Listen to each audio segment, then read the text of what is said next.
Hello everyone, good evening and again welcome back to my channel NM study and two new video. আজ আবার তোমাদের ANM GNM entrance 2026-এর জন্য একটা important video নিয়ে এসেছি, যেটা থাকছে জেনারেল নলেজ থেকে। মোট 10টি প্রশ্ন আজকে আলোচনা করব এবং সেগুলি প্রত্যেকটি থাকবে ক্যাটাগরি 1 থেকে, অর্থাৎ যার মার্কস থাকবে 1 নম্বর করে। তো প্রতিটি প্রশ্নের মান হবে 1 নম্বর এবং টোটাল মার্কস থাকবে 10 মার্কস। এটাই তোমাদের এন্ট্রান্স এক্সামের প্যাটার্ন এবং এভাবেই তোমাদের এক্সামটা কন্ডাক্ট হবে। তো চলো আর বেশি না কথা বলে আজকে ভিডিও শুরু করছি, এবং তোমরা যারা আমার চ্যানেলে একদম নতুন আছো তারা প্লিজ চ্যানেলটাকে সাবস্ক্রাইব করে দিও, আর যারা পুরনো আছো তারা কমেন্ট রেখে যেও।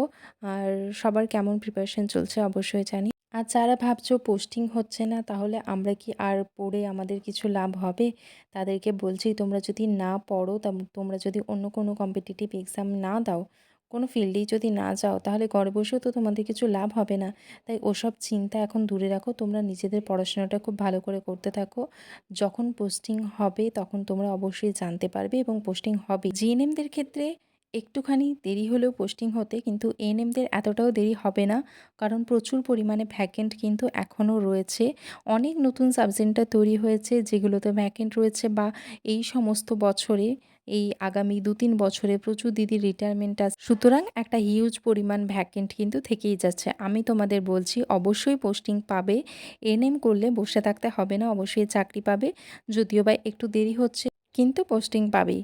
তাই এখন এসব ভেবে তোমাদের কিচ্ছু লাভ নেই যে পোস্টিং হচ্ছে না তাই পড়ে লাভ হবে কি না। পড়ে কখনো কারো কোনো ক্ষতি হয়নি, পড়ে সবার সবসময় লাভই হয়। তাই তোমরা এসব চিন্তা না করে পড়াশোনাটা চালিয়ে যাও। তো চলো শুরু করছি আজকের ভিডিও। কোশ্চেন নাম্বার 1, প্রয়াত ওস্তাদ জাকির হোসেন কোন বাদ্যযন্ত্রের সাথে যুক্ত ছিলেন? অপশন এতে রয়েছে সন্তুর, অপশন বিতে রয়েছে সারেঙ্গি, অপশন সিতে রয়েছে সেতার, এবং অপশন ডিতে রয়েছে তবলা।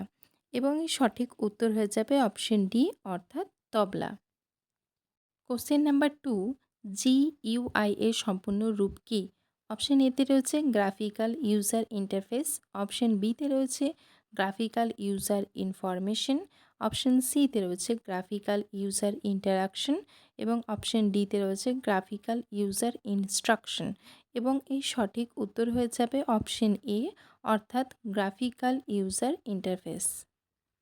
কোশ্চেন নাম্বার 3, কোনটি সবচেয়ে পুরানো টেনিস টুর্নামেন্ট? অপশন এতে রয়েছে অস্ট্রেলিয়া ওপেন, অপশন বিতে রয়েছে ফরাসি ওপেন, অপশন সিতে রয়েছে ডেভিস কাপ, এবং অপশন ডিতে রয়েছে উইম্বলডন ওপেন।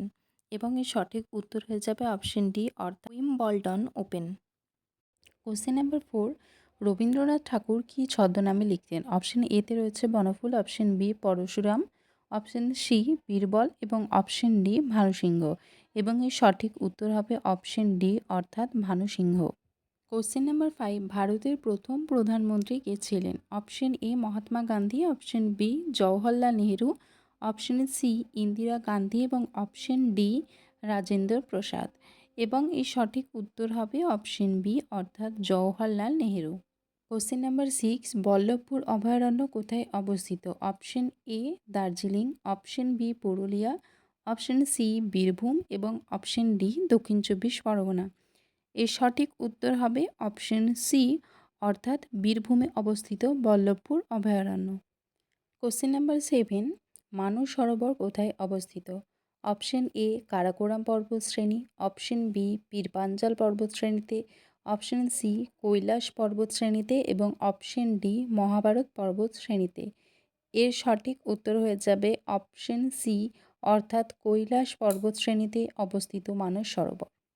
কোশ্চেন নাম্বার 8, বাউল সঙ্গীতের বিশিষ্ট সাধক কে? অপশন এতে রয়েছে Chaitanyadev, option B Lalon Fakir, option C দ্বিজ কানাই, এবং অপশন ডি দীনেশচন্দ্র সেন। আর এর সঠিক উত্তর হবে অপশন বি, অর্থাৎ লালন ফকির। কোশ্চেন নাম্বার 9, মাতঙ্গিনী হাজরা কোন আন্দোলনে সক্রিয় অংশগ্রহণ করেছিলেন? অপশন এ অসহযোগ আন্দোলন, অপশন বি ভারত ছাড়ো আন্দোলন, অপশন সি খেদা আন্দোলন, এবং অপশন ডি চম্পারণ সত্যাগ্রহ। এর সঠিক উত্তর হয়ে যাবে অপশন বি, অর্থাৎ ভারত ছাড়ো আন্দোলন। কোশ্চেন নাম্বার 10, নিম্নলিখিত কোন ক্ষেত্রে নোবেল পুরস্কার দেওয়া হয় না? অপশন এ পদার্থবিদ্যা, অপশন বি রসায়নবিদ্যা, অপশন সি শান্তি, এবং অপশন ডি মিউজিক। এবং এর সঠিক উত্তর হবে অপশন ডি, অর্থাৎ মিউজিকে কোনো নোবেল পুরস্কার দেওয়া হয় না। তো এখানেই আজকে প্রশ্ন উত্তর সিরিজ শেষ করব। আজ মোট 10টি প্রশ্ন জেনারেল নলেজ থেকে আলোচনা করলাম এনএম জিএনএম এন্ট্রান্স এক্সামের জন্য। তো এই প্রশ্নগুলি খুব গুরুত্বপূর্ণ এবং এই প্রশ্নগুলো তোমরা নোট ডাউন করে রাখতে পারো, কারণ একবার পড়লে কারোরই মাথায় থাকবে না বা মনে থাকবে না, এটাই স্বাভাবিক ব্যাপার, খুবই স্বাভাবিক একটা ব্যাপার। তো তোমরা অবশ্যই এই প্রশ্নগুলো নোট ডাউন করতে থাকো এবং বারবার করে রিভিশন মারতে হবে এই প্রশ্নগুলো। এবং আমরা জানি যে এএনএম জিএনএম 2026 এন্ট্রান্স এক্সামে কিন্তু জেনারেল নলেজ থেকে 10 নাম্বার থাকবে এবং প্রত্যেকটি প্রশ্ন থাকবে ক্যাটাগরি 1 থেকে, যার প্রত্যেকটির মার্কস থাকবে 1 নম্বর করে, অর্থাৎ 10 ইন্টু 1 10 নম্বর থাকবে এই জেনারেল নলেজ থেকে, যেটা খুব একটা কম নাম্বার না। খুব একটা কঠিন প্রশ্ন জেনারেল নলেজ থেকে দেবে না। মোটামুটি সিম্পল থেকে মিডিয়াম রেঞ্জেরই কোশ্চেন থাকে জেনারেল নলেজ থেকে, যেটা পারার মতো, তাই একটু চেষ্টা করলে এখানে 10-এ 10 নাম্বারই তোলা যায়। তোমরা খুব ভালো করে প্রিপারেশন নিতে থাকো প্রথম দিন থেকে, যাতে করে পরীক্ষা যখন সামনে চলে আসবে বা নোটিফিকেশান দিয়ে যাবে তখন তোমাদের অসুবিধা না হয়। তো চলো আজকে ভিডিও এখানেই শেষ করব, দেখা হচ্ছে পরে কোনো ভিডিওতে। আজকের মতো টাটা অ্যান্ড গুড নাইট।